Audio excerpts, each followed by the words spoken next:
Like Whitney, I'm going to tell 4 stories. The first is about my first asthma attack. It was supper time. I was 6 months old and cranky. So my mother plopped me in the high chair and gave me a peanut butter cookie to shut me up while she cooked. But the next thing she knew, I was turning red, coughing, and gasping for breath. She threw me in the car and drove like hell for the emergency ward. My parents spent the night there, not even knowing if I would survive. I have no memory of this, of course, but I do remember often hearing this story when I was young. It became, for better or for worse, one of my defining stories. It told me that I was different from everyone else, that allergies made me fragile, and that pain and fear come out of nowhere and you can do pretty much diddly squat about it. Story number 2. It seemed like I was allergic to at least half the world. Besides peanuts, I had to avoid many other things that I couldn't eat, breathe, or even touch. I had to sit out gym at school, and I couldn't take ballet lessons because both made me wheeze. Early onset asthma kept my lungs from developing to their full capacity. It delayed my general development for years and compromised my immune system. My friends' colds lasted for a week or so. Mine lasted for 3 or more. To avoid an educational delay, my mother homeschooled me during this time. However, as long as I wasn't wheezing too badly, I remember those times of solitude as pretty good, even joyful.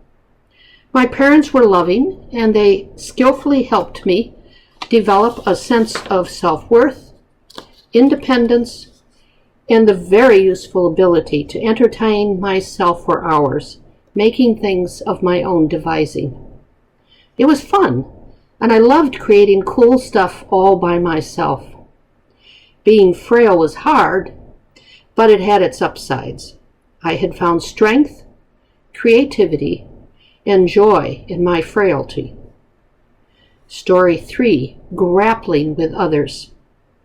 I grew up in the mid-1940s to mid-1960s. Allergies had not yet reached the epic proportion of today.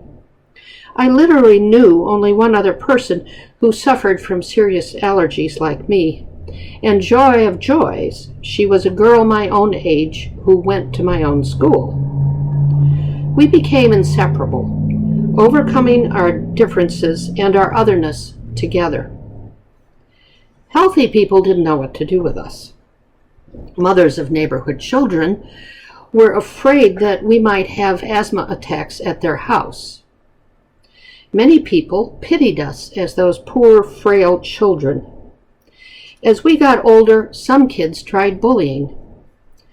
What these people often didn't realize was that we were already pretty well equipped to take care of ourselves. By age 6, I walked by myself to the hospital for my weekly allergy shot, and I could discipline myself on what I ate and when I needed to take a breather from exercising.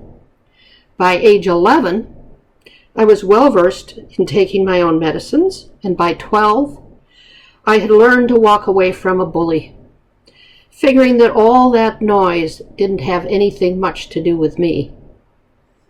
Both my friend and I were more independent and self-assured than many of our peers.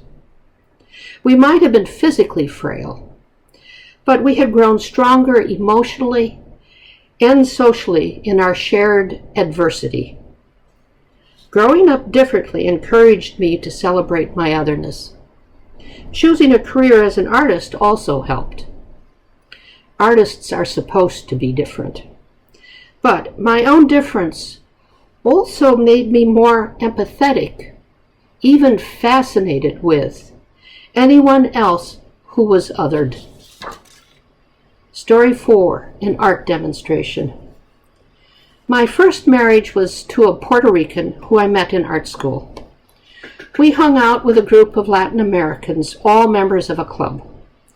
One day they asked me to do a fiber dyeing demonstration in a public program celebrating Latin American culture. But because I wasn't Latin American, I suggested that maybe it wasn't appropriate. No, they said. You're one of us. We want you there. Okay. I did my thing, and wouldn't you know it, some white guy asked me if I was Latin American. Well, no. But I'm married to a Puerto Rican, and the club asked me to do this. He then made it very clear that I didn't belong there. The club members were angrier than I was. It did teach us a lot, though. A group of people, like in that club, may embrace someone other than themselves, like blue-eyed me, but that won't stop someone from trying to separate that embrace. Even the well-intentioned excel at maintaining tribal boundaries. For me, it said that while I may feel simpatico and have empathy for others, merging cultural and experiential horizons is never simple. I still struggle with this. For now for me, the big questions are, how do you figure out who gets to voice what, for whom, how, when, where, and why? Okay, that's it.